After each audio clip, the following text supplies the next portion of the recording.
Hello friends आपको समस्त को साइकोलॉजी ऑनर्स क्लास को स्वागत। आज वीडियो रे आमे जानिबा असेसमेंट ऑफ इंटेलिजेंस बुद्धिर मूल्यांकन। एटा गोटे बहुत बड़ इंपोर्टेंट क्वेश्चन। एटा प्राय आसीजिवो तुमरो सेमिस्टर रे आसीजिवो हैला। बाहर बहुत माने जोर मेघ पवन आसुची तेणु घड़घड़ी साउंड माने पवनर साउंड मध्य सुना जाउथो किछि असुविधा नहीं। माने मु आपनको मो वॉइसटा आपन पाखरे पहुंचाया को चेष्टा करूछि, किछि व्यस्त होंतुनी। ये जो रही बुद्धिर मूल्यांकन बर्तमान आम जाना ये बुद्धिर मूल्यांकनटा कौन। बुद्धिर मूल्यांकन हेडिंग देदेव। प्रथम पॉइंट लिख कौन गोटे व्यक्ति अन्य व्यक्ति ठारू बुद्धिमान बोली कहवाकू हेले आमको निर्दिष्ट रूपे बुद्धि को परिभाषित करने को पड़ो। मात्र दुर्भाग्यवशतः परीक्षणर क्षेत्र रे समस्त प्रत्यय अपेक्षा बुद्धि नट बुद्धि है हर्षौ बुद्धि संप्रत्ययटी सबुठारु अधिक भ्रामांतक अटे। अतएव कौन ना यह परिभाषित करने अत्यंत कठिन कार्य अटे। द्वितीय पॉइंट लिख कौन से जेनसेन है जेनसेन कही बुद्धि विद्युत परी जहाको मापिबा सहज किंतु परिभाषित करने कठिन। सेहीपरि बोरिंग बोरिंग बोरिंग है बोरिंग आमर जो खोला हो बोरिंग से ना को मन रखीदेव से मन रही ठीक अच्छे। किंतु एठी कौन ना बोरिंग जड़े होती मनोविज्ञानी। सेहीपरि बोरिंग बुद्धि को परिभाषित करने को जा कही कौन ना बुद्धि परीक्षण जहाँ माप करें ताहा ही बुद्धि अटे। 3 नंबर पॉइंट आसला कौन आल्फ्रेड बिने ओ थियोडर साइमन। जापर तो मोर लिखुनी माने लिखिले कौन कि कथा हो वीडियो बहुत लंबा हम तुमको केवल कही जाऊँगी बुझे बुझे जाऊँगी तुम से अनुसार नोट करके लिखिदिव है। आल्फ्रेड बिने आल्फ्रेड बिने ओ थियोडर साइमन बुझिपार थियोडर साइमन प्रथम बुद्धि परीक्षण निर्माण करथिले। 1 मार्किया क्वेश्चन गोटे पाइगल 1.5 मार्क क्वेश्चन पाइगल 2 मार्क क्वेश्चन पाइगल 1 मार्क आसपे 1.5 मार्क आसपे 2 मार्क आसपे बुद्धि परीक्षण कौन बुद्धि परीक्षण किए निर्माण करथिले बुझिपार से आउ कौन रहा बिने बुद्धि परीक्षण उत्तम समीक्षा बुझिबार क्षमता भूल ठीक जानिबार सामर्थ्य उपरे बल देइथिला। तापर आसला किए ना लुईस टर्मियान कौन कही ना लुईस टर्मियान बुद्धि को अमृत चिंतन रूपे वर्णना करछंती। पुणी आहुरी किए कहते ना वेल्सर मध्य कही वेल्सर कौन कहते वेल्सर कहते बुद्धि एक सार्वजनीन क्षमता अटे जहाँ आधार रे व्यक्ति उद्देश्यपूर्ण क्रिया गुड़ी को करिथाए एवं चिंतन मध्य करिथाए। पुणी आउ जणे किए कही नेक्स्ट पॉइंट देदेव अमेरिकन मनोवैज्ञानिक संघ द्वारा प्रदत्त बुद्धिर परिभाषा को उद्धृत करने को जाई निश सर कहिछंती व्यक्ति द्वारा जटिल विचार गुड़ी को बुझिबार क्षमता अनुभव शिक्षा करिबार क्षमता जेकोसी बाधा को दूर करिबा पाई मनोयोगी चिंतन को बुद्धि कहा जाई थाए। किए कौन मत देछन सब जानिदेले। एबे आमे जानिबा साहित्य आधार रे मु तुम मानकु नोट आकार रे डाकी दउछि तमें माने जेमती मन रखिया कथा से आधार रे तमें मन रखिबो बुझिपारछ। जे कहबो माने जहाँ को अधिका लागुथो से किछि किछि पॉइंट काटिदेव किंतु हेडिंग आमर हेडलाइन केही भी काटबनी। हेडलाइन जहाँ तुमको मुझे कही दूसरी से सब को माने मेंशन करिवो बाकी भितर जो तुम पैराग्राफ आकार रे लिखुछ बा पॉइंट आकार रे लिखुछ ताकू जदी टिके काटकोटी करिकी शॉर्ट करि परिबो भल कथा बुझिपारछ। तो ये जो साहित्य आधार रे बुद्धि संप्रदाय परिभाषा रही ताकू मेंशन करिया किसी दरकार नहीं। बुद्धि परीक्षण एक तालिका बोलिकी तुम मेंशन करिवो गोटे पॉइंट दब कौन बुद्धि परीक्षण एक तालिका बुद्धि परीक्षणर एक तालिका देखिए एमती हेडिंग देदेव ये 6टा 7टा तालिका तुम लिख 1 2 3 करके तलू तल लिख है। प्रथम आसला कौन ना बिन्ने परीक्षण द्वितीय आसला वेल्सर मापनी 3 नंबर आसला राभेन्स प्रोग्रेसिव मैट्रिसेस पढ़ीच मन अच्छी राभेन्स प्रोग्रेसिव मैट्रिसेस तापर आसला 4 रे कौन कफम्यान शिशु मान निर्धारण आवली तुम भावुथ कि यह सब मुझे कहूँ एटा को तुम पढ़ी दो तुम निजे आराम से कहीदेव बुझिपार एटा को तुम पढ़ला बेलू टे कष्ट लगुथ भावुथ भाई केमती माने पार्टी सडन कहीदे है किंतु एसबू किसी कष्ट ना है। बिने परीक्षण वेल्सर मापनी राभेन्स प्रोग्रेसिव मैट्रिसेस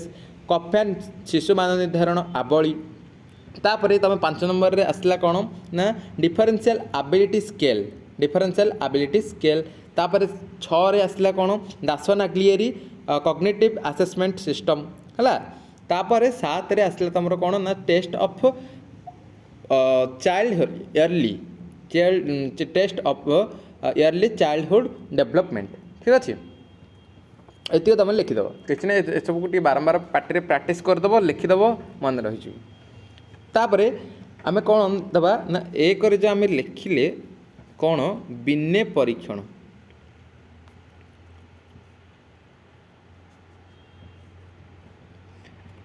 या आम कौन लेवा बिन्ने परीक्षण कौन लिखा फ्रांस सरकार प्यारिस विद्यालय मानकरे मानसिक रूपे दुर्बल थिबा शिशु मानकु चिन्हिबा पाई एक बुद्धि परीक्षण निर्माण करथिले एवं एहार दायित्व बिन्ने नामक जड़े मनोवैज्ञानिक को देइथिले। बिन्ने थियोडर साइमन नामक जड़े मेडिकल डाक्तर सहयोगितार 1905 मसीहारे एक बुद्धि परीक्षण निर्माण करथिले। ए बुद्धि परीक्षणटी बिन्ने साइमन मापनी नाम विख्यात होइथिला। तापर तुम मैंने जानिछ से टिके तल को मेंशन करदेव जे कौन ना बुद्धियांक बोलिकी लिखिदेव बुद्धियांक केमती माप कर मन अच्छी बुद्धियांक केमती माप कर ठीक अच्छे जो मैंने जानी तो भल कथा ये कौन लाइव क्लास है कि तुम मैंने मेसेज करदेव मुझे कहीदे ठीक अच्छे मानसिक बयस बाई तुम प्रकृत बयस इंटू आमर केते 100 ठीक अच्छे। तापर आसला नेक्स्ट आमर 2 नंबर जो आम लिखी वेल्सर मापनी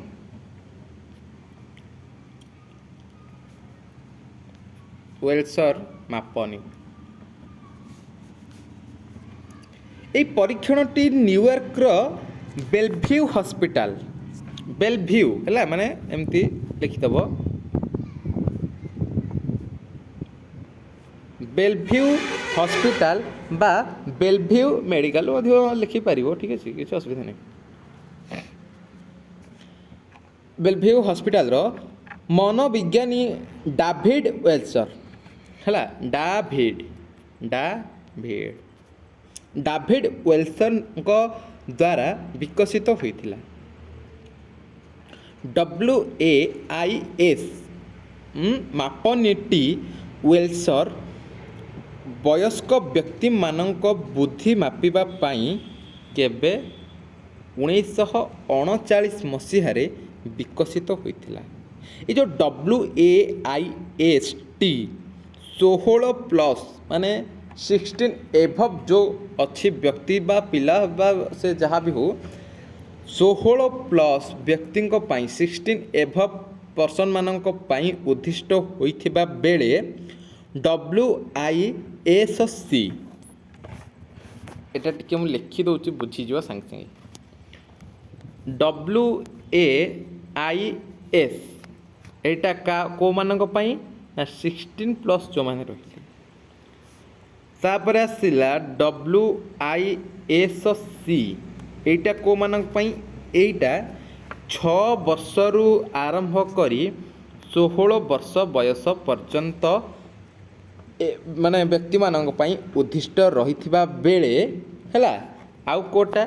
WPPS PSI एटा 4 वर्षरू आरंभ करी 6 वर्ष 5 मास व्यक्ति मानक पाई बुद्धि मापिबा पाई उद्दिष्ट रही व्यक्ति बुद्धि मापिबा उद्दिष्ट रही WAIS कौन आसला 16+ WISC आसला 6 ରୁ 16 WPPSI आसला कोटा 4 वर्षरू 6 वर्ष 5 वर्ष पिलांक पाई उद्दिष्ट ठीक अच्छे सरीगला आउ कि नहीं ये आम जाना कोटा ना कफम्यान शिशु मान निर्धारण आवली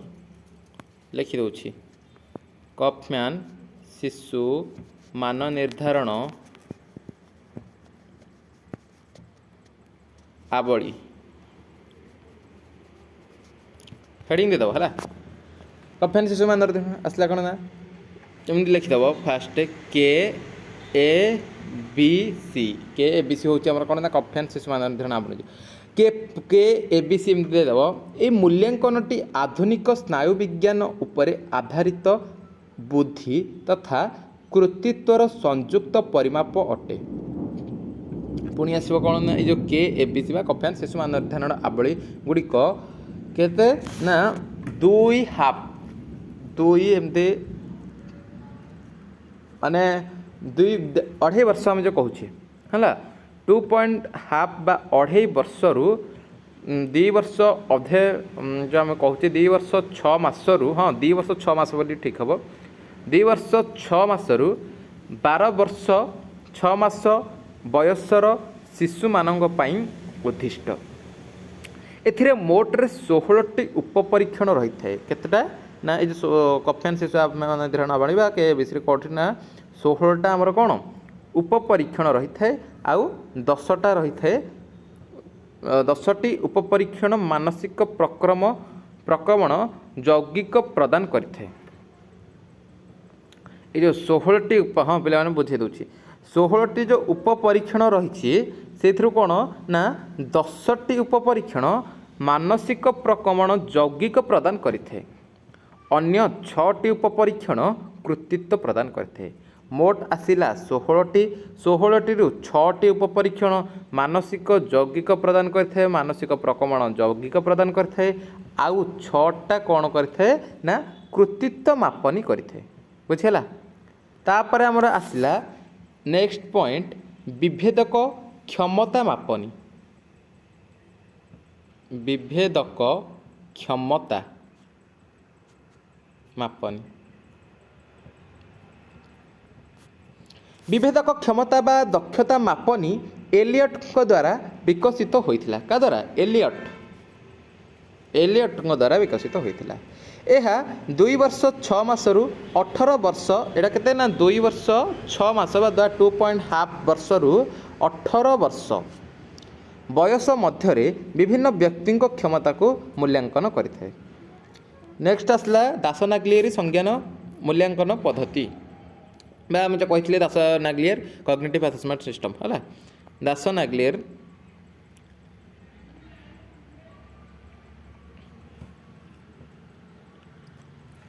संज्ञान मूल्यांकन पद्धति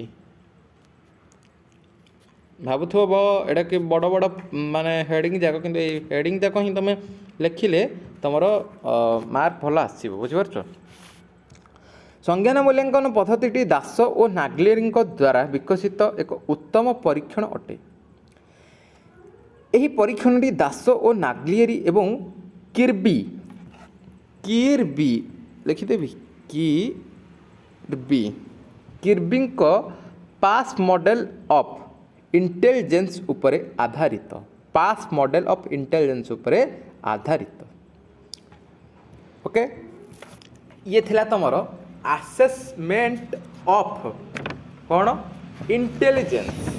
असेसमेंट ऑफ इंटेलिजेंस बुद्धिर मूल्यांकन तुम आउ गोटे अच्छी कौन ना असेसमेंट ऑफ इंटरेस्ट बर्तमान भी आम जानीदे assessment of intelligence next video रे आम जानिबा नोट करवा कोठा असेसमेंट ऑफ इंटरेस्ट ठीक अच्छे तो बर्तमान वीडियो देखा आउ एक वीडियो रे रहिले आज्ञा नमस्कार।